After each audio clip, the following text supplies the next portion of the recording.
what you just said, which is insurance. It's a difference. Right. Licensing says the government decides if you can or can't do it, and if you don't, the government will fine you and or jail you. That's a license. So you don't have to have hair braiding insurance or dog walker insurance. You might want to have insurance. I didn't say that. I said license. There is a difference. Right. The assumption is, and you've made it by make that step, you made the assumption, which is licensing is for safety. It is not. It is for control. That's all it's for. And the example I'll give you is vaping. In New York State, many counties, you have to have a license for vaping. So what does it license entail? A license to sell? Yes, to sell, to have a vaping store. Yes, to have a vaping store, you have to have a license to have a vaping store. Similar to that of having a tobacco store. Similar. Right. Right? They do that. So you might say, well, vaping, a license, it's great. It's for safety, right? Well, does the person who has to own the vaping store, maybe, I don't know, learn CPR or understand the effects of nicotine on the body? No. They have to write a check and fill out a form. That's it. There's no safety involved in the license. And they have to be approved for a license. That's correct. They can't be a felon with a history of fraud. I'm not sure if that's even the case in the vaping. I don't think that's true. I think in vaping that's not true. In certain cases there are. That's true in certain. But this Isn't one, tobacco a controlled substance? It is. So I would assume that they do have to have a license based on not being a felon. For tobacco, perhaps. I'm talking about vaping. Vaping is not controlled. Is vaping tobacco. is not. No, it is not. It's not? No, not at all. But it's vaping is not nicotine, tobacco. right? Some is, some's not. No. So the vaping stuff is basically a. That is, though. Isn't that a controlled substance? No, not at all. Nicotine? I don't think it is. I don't think it is. Tobacco is, I know. That's hilarious. If tobacco itself is, the active ingredient isn't. The point of all of this is, why is any of it controlled? And why is vaping controlled? If you're talking about safety, and let me go to safety. I'm glad you brought this up. Okay. All right. Safety. Everyone will tell me, well, licensing is for safety, regulations are for safety. They're not. They're not. They're not. And I'll give you the best example I can give you. Health food stores. The healthiest people you know shop at health food stores. There is almost... What is a health food store? It's a store like a store where you might go and buy vitamins that are not, that's not GNC, or a store where you might go and purchase organic things. That's not a regular... like Whole Foods? Not a Whole Foods. Whole Foods is similar, but the mom and pop health food store, which generally speaking is usually privately owned, usually. Yeah, it's not kind always. of a thing from the past, isn't it? Health food store? Yeah. Yeah, I said it because most people understand what I mean when I say that. But if you didn't, I apologize. But most people do understand when I say health. I mean basically a local store that will sell things like vitamins, and it will sell things like supplements. Right. It's like a GNC. It's often it's a mix of like a GNC and grocery store, usually owned by an individual, but not always, or a family. But that kind of store. Those stores are almost not regulated at all. I mean, probably 90% of their products have no FDA approval. Right, because there's no FDA approval for supplements. That's correct. So there's vitamins. just a stamp that says not approved by FDA, right? Most of their products are. Most of their products are just out there. Where are all the deaths from health food stores? There aren't. What health food stores have are standards. Lots of standards. Tons of standards. Now, some people buy certain products because they believe in them. Some people buy certain products because they believe in the brand name. Up to them. Some people go to certain stores. They trust those stores. It's fine. It happens all the time. It's a standard. What would happen if, say, there was a health food store or even a GNC or any place like that, there was a supplement, that if you took that supplement and most people who took it would get addicted and do crazy things. And that came out to the news. Look, here it is. If you take XYZ product, you'll probably go crazy or do something nuts or whatever. Well, they've had that happen. They've removed them. Things like that's correct. Ripped fuel. It goes away. Yes. That's exactly 3D, my point. They kill you. Yeah. Thank you. It goes away. There's actually repercussions and it goes away, right? And maybe there's a lawsuit, maybe not, but it goes away. What if it's FDA approved? Nothing happens. 80% of all of our addicts, FDA approved drugs. Nothing happens. When it's a government monopoly run by a government regulatory body, there's no repercussions. It just keeps killing us. Well, that's certainly true for the pharmaceutical industry. Yes, absolutely. It just keeps killing us. On and on and on and on. If you want things to be safe, then let's focus on safety, not focus on control. So I want products to be safe, not controlled. Okay. Controlled is useless. So how do you make sure that they're safe? I'll use a health food store example. It's a perfect example. How about competing standards? Standards that are competing. I don't have a problem with the government saying these are the standards we believe are the appropriate standards to be safe. They should do that, absolutely. A product is a choice. Take the stamp or not. The only exception is, why are they punishing you if you choose not to? What it does by default, it stops innovation. You don't have a problem with government stamps. Not at all. But it has to be something that is voluntary. It's correct. By the person who owns the store. And by the consumer. Now, my example I give is this water probably has it. Yes, it does. It has that Circle U. Mm-hmm. The Circle U. Do you know what that means? No. It's the Orthodox Union, right? I live in New York City. It's a very high Jewish population in New York City. I have many Jewish friends. And the Orthodox Union means it's a kosher product. Oh, so that water's kosher? This water's kosher, yes. How does it become kosher? Do they have to bless it? There's the issue. I don't know. There's Circle U on it. Do you know? So if you're Jewish and you care about keeping a kosher household, you would buy this product because you trust the Circle U. Is this kosher? I don't know. But the person who buys it believes it and buys it. And what if they found out this water was not kosher? Then there'd be a problem. There'd be some kind of backlash. Well, as a person who is a partner in a supplement company and also someone who works for the UFC, the UFC has giant issues with people taking tainted supplements. Sure. There's third-party independent verification, third-party independent testing. Absolutely. That really good supplement companies like Onnit and many others use, where you can find out that you don't have tainted supplements. Absolutely. I'd rather have that.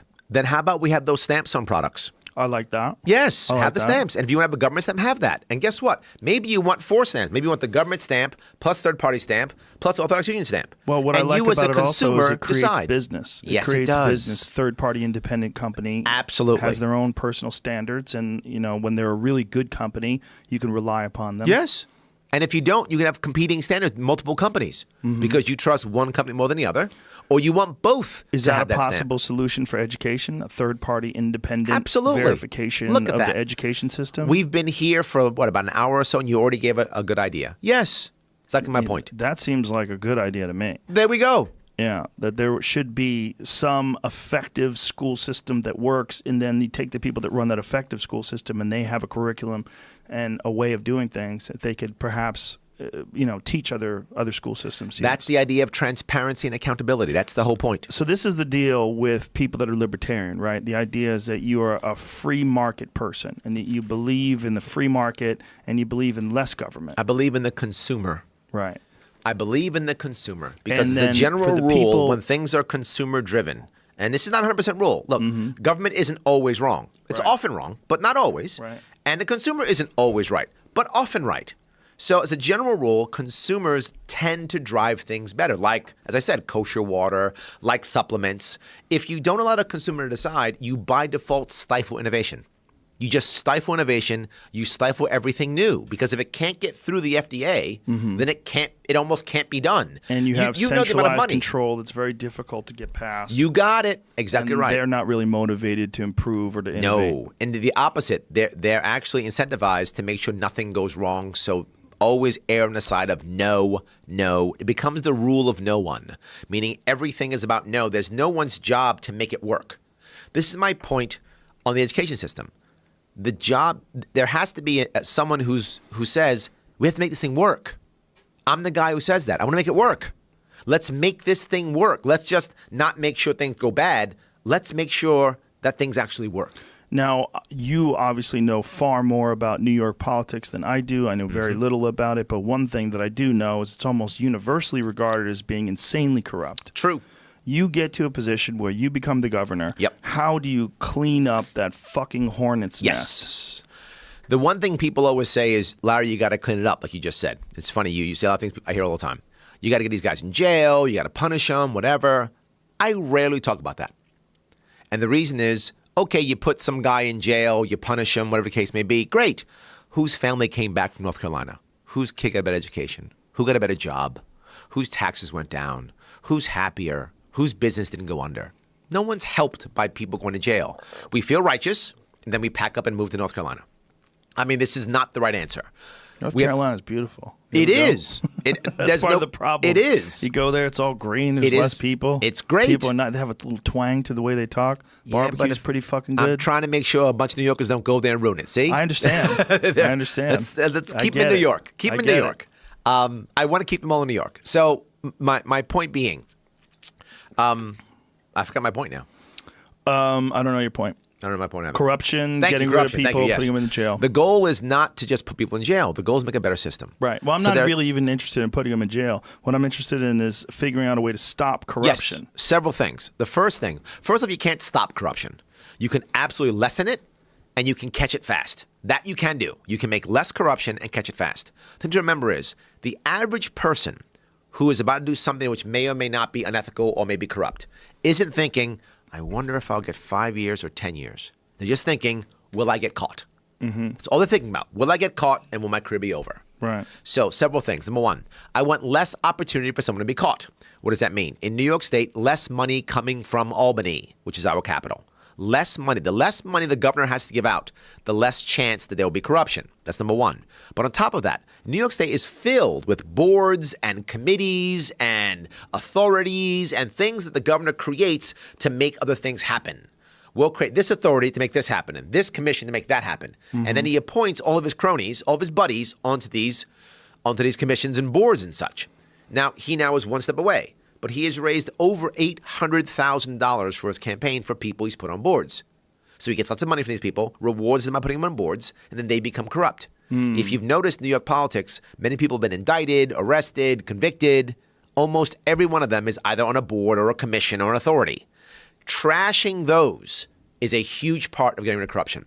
Getting rid of what we have in New York State, we have regional economic development corporations. These are basically where the government decides where the money goes to develop areas.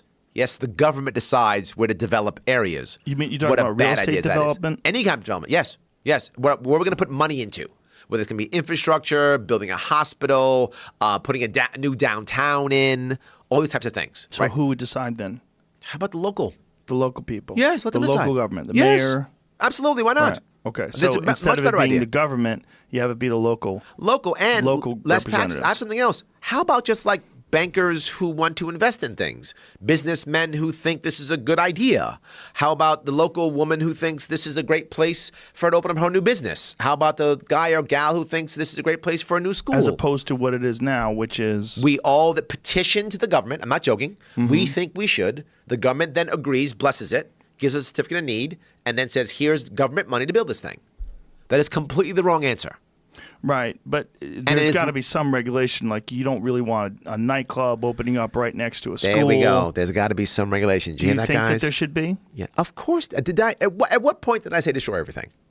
Well, I'm not saying you never did, said that. But I'm asking you if there should be some regulation. Based upon You're saying safety, as if I'm arguing not against control. you, and I'm not. Based upon safety, not control. Safety. If it's Right. based upon safety, I'm in. Right. Not Like a about school control. will be right next to a strip club. Is that safety? Right. Is it? Yeah, I would think so. Then I'm okay with it. I'm not sure that's true. I don't know enough about that. But if that's safety, I'm okay It's with not that. safe for those kids. Then there we go. Some of those girls. Then I'm fine with that. I don't have a problem if it's based upon safety. But by whose But just standards, because I decide I don't like this thing here. Right. If someone wants to build it there, they'll build it there. Right. If the community doesn't want it there, as a general rule, the community doesn't support it. What's the main